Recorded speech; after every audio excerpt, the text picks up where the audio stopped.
kudha lammaffaa ilaalchisuun guyyaa boruu waaree booda ministeerri barnootaa ibsa miidiyaaleef ni kenna jedhamee eegama. Qormaata kutaa kudha lammaffaa ilaalchisuudhaan guyyaa har'aa halkan keessa kan gad lakkifamu ta'uu beekamee jira. Guyyaa har'aa waaree boodas ministeerri barnootaa ibsa miidiyaaleef kan kennu ta'uun gabaafame. Bara kana barattoonni 684,205 qormaata kana qoraman keessaa barattoonni 29,718 onlaayiniidhaan yeroo jalqabaaf qoramuun isaanii himame.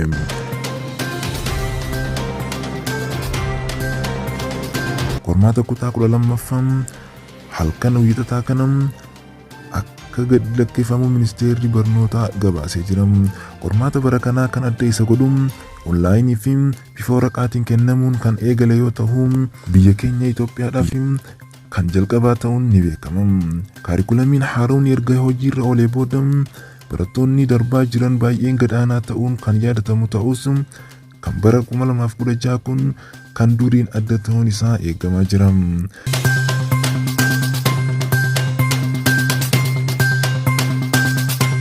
Ministeera barnootaa qormaata bara kanaa irratti ibsa kan baasu yoo ta'u bara kanas barattoonni tasgabbaa'anii akka eegan himame. Akka imaamata ministeerri barnootaa baasaa jirutti barattoonni parsantaa 50 ol argatan hundi isaanii gama yuunivarsiitiitti akka darban kan himamu yoo ta'u bara kana miidiyaaliin akka hin jirree fi wantoota garaagaraa hedduun miidiyaalee hawaasaa keessatti gabaafamaa jira.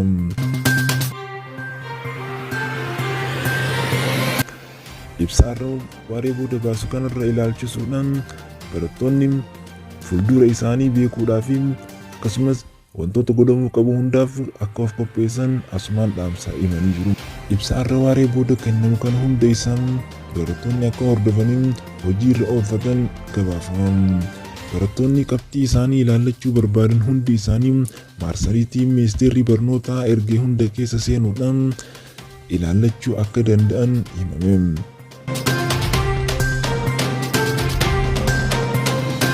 Guramiin barnootaa kan bara kanaa kan durii wal adda ta'uun isaa kan beekamu yoo ta'u barattoonni yeroo jalqabaaf biyya isaanii keessaa ba'anii qoramuun dhiheenya kaarikulamii kana keessatti baratamaa dhufee jira. Barattoonni sababa kanaaf qabxiin isaanii gadaanaa ta'uun gariin miidiyaa hawaasaa himaa jiru. Barattoonni bara darbee akkuma kanaan parsantaa 3 qofaan darbuun isaanii biyya keenya keessatti yeroo jalqabaaf kan raawwatamedha. Bara kanas parsantaan har'a ilaalamu kan akkam akka ta'u eegamaa jira. Har'aas halkan keessa kan gad lakkifamu yoo ta'u barattoonni lakkoofsa ID isaanii qabatanii qopheeffatanii akka eeggatan asumaan himamu. Barattoonni qabxii isaanii ilaallachuudhaaf deeman kun hundi isaanii miira tokko keessa osoo hin galle tasgabbiidhaan of qopheessitanii akka ilaallatan asumaan miidiyaaleen hawaasaa hedduun himaa jiru.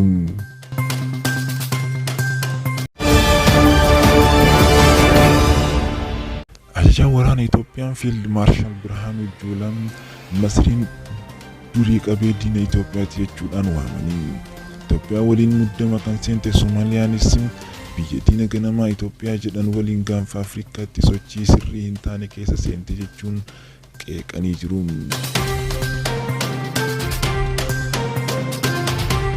Fiild Maarshaal Birhaanuu Juulaan duruu diina Itoophiyaati jechuun maqaa Masrii ifatti eeraniiru. Keessumaa Masriin diina ganama Itoophiyaatiin seenaa keenya guutuu keessi nu dadhabsiisuun hojii hunda kan hojjetan isaanidha jedhamu. Eertiraa kan faqqabsan galaana irraa akka fagaannu kan godhan isaanuma. TPLF dabalatee humnoota siyaasaa Itoophiyaa kan uuman garuu isaanuma ta'uun beekamaa jedhe. Hidhattoota waboo kan mootummaan shanee jedhuu fi hidhattoonni fannoo naannoo Amaaraatti mootummaan lolaa jiran tumsaa jiru jechuunis himanii jiru. Masrii fi Soomaaliyaan waliigaltee waraanaa erga tolfatanii booda Masriin meeshaa waraanaa Soomaaliyaatti ergite. Kun immoo Itoophiyaa fi Soomaalilaand kan waliigaltee ulaa galaanaa waliin tolfatan haalaan nufachiise. Itoophiyaan humna nagaa kabachiisaa gamtaa Afrikaa jalatti Soomaaliyaatti bobba'ee humna biraan bakka buusuuf yaaliin taasifamuun balaan kan guutamedha jechuun yaadda'uu ibse. Fiild Maarshaal Birhaanuun Masriin Soomaaliyaa keessa sochii taasisuun Itoophiyaa waliin lola kallattii hin seenanii jedheen. Fiild Maarshaal Birhaanuun Masriin Soomaaliyaa keessa sochii taasisuun Itoophiyaa waliin lola kallattii hin seenanii jedhan. Masriin Moqaadishoo waan dhufeef gara Itoophiyaa waraana bana jedhee kan yaadu yoo jiraatteen gowwaadha jedhan. Isaan kana hin godhanin inuma Itoophiyaa waliin immoo si'a 3 si'a 4 yaalanii mo'amanii hin danda'amu jedhanii deemaniiru.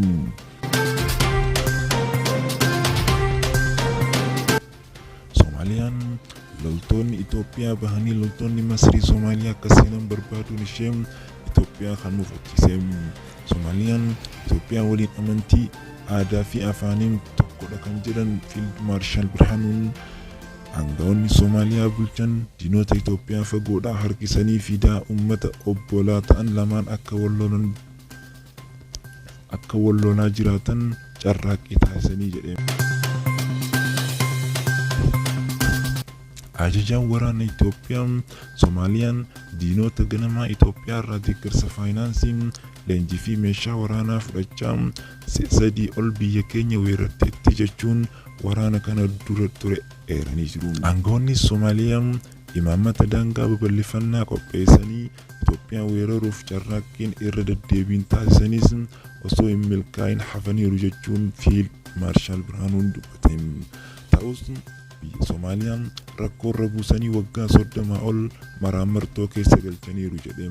Waggoota 30 darban mootummaan giddugaleessa Soomaaliyaa laafee turee cimsuuf Itoophiyaan loltoota ishee Soomaaliyaa keessa galchuun gartuuwwan shororkeessitootaan lolaa turuu ishee Fiild Maarshaal Birhaanuun yaadachiisee jiru. Tibbanam bulchiinsi Soomaaliyaa fi uummati garaagara ta'uu isaanii mul'ateera. Waraanni Masriin Soomaaliyaatti bobba'uun mormii akka isa qunnameen dubbatee jiru. Fiild Maarshaal Birhaanuu Juulaan naannicha tasgabbii dhaabsisuuf yoo yaalamin karoora keenyaan dirree keenyatti injifachuun dantaa biyya keenyaa tiksuuf qophii ta'uu keenya uummata biyya keenyaaf mirkaneessuun barbaada jedhe. Tilmaama dogoggoraatiin warreen qoccolaatti seenanii birmadummaa keenya kabachiisuuf sadarkaa danda'uun qophii cimsinee akka itti fufnus isin hubachiisuu qabna jedhee jira.